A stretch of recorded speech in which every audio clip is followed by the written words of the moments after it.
Welcome everyone to History Gone Wilder, part of Half History Will Travel. I'm your host, the Wilder Historian, and when we last left off with Washington, he had just attacked a camp of French soldiers.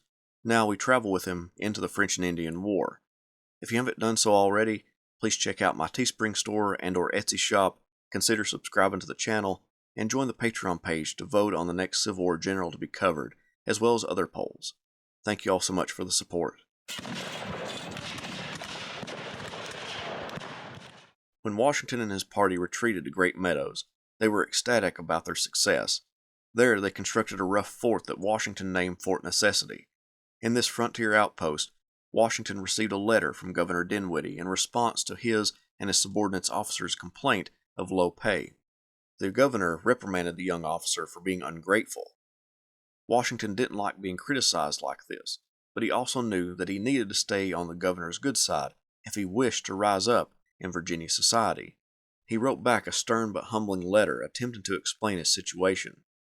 As he remained at Fort Necessity, he began talks with various Native American tribes in that area, hoping to gain a rapport with them in the event of a French attack. Washington used the name Canoticarius, a Native American name given to his great-grandfather who fought in the Indian War of 1676. It meant town taker or devourer of villages. In consequence of having these talks, Native Americans who were in fact French spies began to enter the fort and gain information about the installation. Reinforcements arrived at the fort, bringing the force under Washington to over 300. However, when James Mackay, a Scotsman who arrived with a company of men, the situation changed slightly for Washington. Mackay held a captaincy from the Crown, which outranked Washington's provincial colonelcy. The young Virginian didn't want to take orders from Mackay and wrote to Governor Dinwiddie that he would command as though Mackay's men were an independent command. To keep the two groups from interacting and thus causing any friction, Washington led his group further into the wilderness to cut a road, leaving Mackay at Great Meadows. During this action, Washington received unsettling news. The Delaware and the Shawnee had joined with the French, and other former allies were starting to venture over to the French side. Washington met with Half King to try to win more to his side, but he was not persuasive enough in his arguments. Word came that the French were marching with about 1,600 men to his position. After a brief stand at Gist's trading post, he then moved his entire force to Fort Necessity, where many of his Indian allies wanted to go. In early July 1754, the French force, reported to be 900 strong, approached Fort Necessity. The Virginians attempted to strengthen the fortifications the best they could in anticipation of the battle. About a third of the British force was ill and couldn't report for duty, but Washington refused to retreat. He would rather die than return to Virginia defeated. French soldiers began pushing back the Virginians. The Frenchmen got to within 60 yards of the fort, and their sharpshooters began to play havoc with the British colonials and their Indian allies. They shot not only the men, but their cattle, horses, and even their dogs, making life miserable for the men taking refuge in the fort. About a third of Washington's force was now dead or wounded. Some of the men, convinced that they would be dead soon, broke into the liquor chest and began to drink. With little choice, Washington chose to hear the French commander's terms of surrender. Van Brom acted as his interpreter and went to get the surrender terms. He returned with a rain-soaked document that he and Washington spent some time reading over by the light of a candle. It stated that since France and Britain weren't officially at war, then the Virginians will be allowed to surrender with honor, be shielded from the Indians, and be allowed to return to Virginia in exchange for the French prisoners who were sent east after Washington's attack. Washington pondered the terms for about 3 hours before agreeing. However, according to Washington, Van Brom wasn't great at interpreting what the French document said, and when Washington signed the document, he also signed the preamble, stating that the English were guilty of assassination of the French officer that Washington's men had killed earlier. Washington and his men proceeded to Virginia, but the young colonel left behind his journal that the French published to demonstrate that it was England who was guilty of starting the war. Amazingly, Washington's reputation wasn't tarnished by the disaster at Fort Necessity. The man who got the blame was the second in command, Lieutenant Colonel George Muse. Muse had been on the Cartagena expedition with Washington's brother and had military experience. It was his job in the role of his soldiers to lure the French into the open so that Washington's soldiers could gun them down in the open. However, when the French appeared, Muse pulled his men back to the fort being outnumbered 10-1. Nevertheless, he got the blame for the debacle and resigned in disgrace. Governor Dinwiddie restructured Virginia's military, breaking the forces into companies with no one over the rank of captain.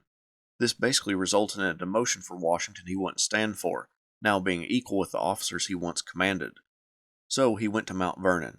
His sister-in-law, Nancy, now lived elsewhere with her new husband, and the daughter of Lawrence and Nancy had passed away, but Washington couldn't officially own Mount Vernon in Nancy's lifetime.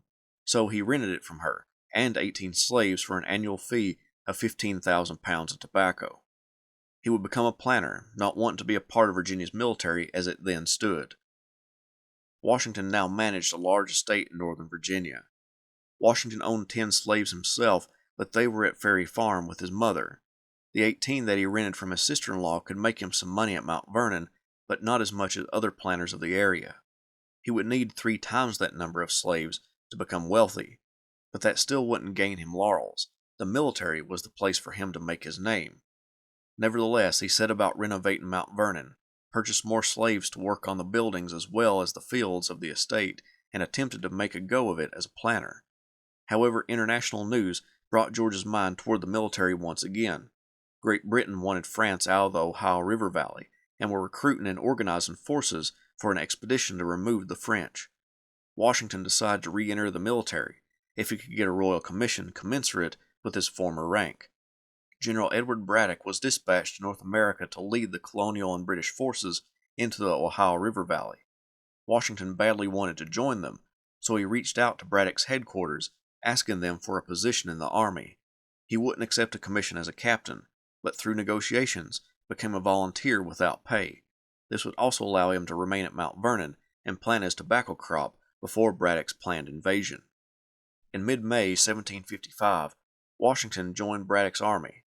In this invasion force, Washington was in company with Braddock himself, Lieutenant Colonel Thomas Gage, Horatio Gates, and Charles Lee, men who would become comrades and enemies in Washington's future. Braddock, although he had been in the army for 45 years, had seen very little combat. His best attributes was at paperwork and instructing a peacetime army, as well as telling stories.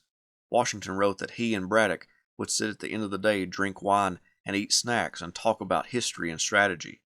Washington, in this leisurely army, had lots of time on his hands. He spent it writing to a young woman named Sally Fairfax. Washington was awkward around young women, like most young men, and had failed to court several young ladies who caught his eye, but he had started writing letters to Sally quite often while in Braddock's army. There was a problem, however. Sally was a married woman. She would not respond to his letters, so Washington wrote to her sister and his brother to convince her to answer his letters. It was of no use. She refused to answer them. On his way to Williamsburg, he stopped by her home to see her, but she sent him away. One of Washington's biographers explained it best when he wrote, "Sally was married, and she had made it quite clear that she would not risk her position by even the most harmless liaison with this enamored and seemingly guileless young man." Washington was perfectly well aware of this, of course, so that in a sense he was shielded. If, when she rejected his advances, it could not be perceived as a rejection due to any flaws in his makeup. On the other hand, she served as a defense against his feelings of inadequacy, for whatever attention she displayed toward him could only make him feel more worthy.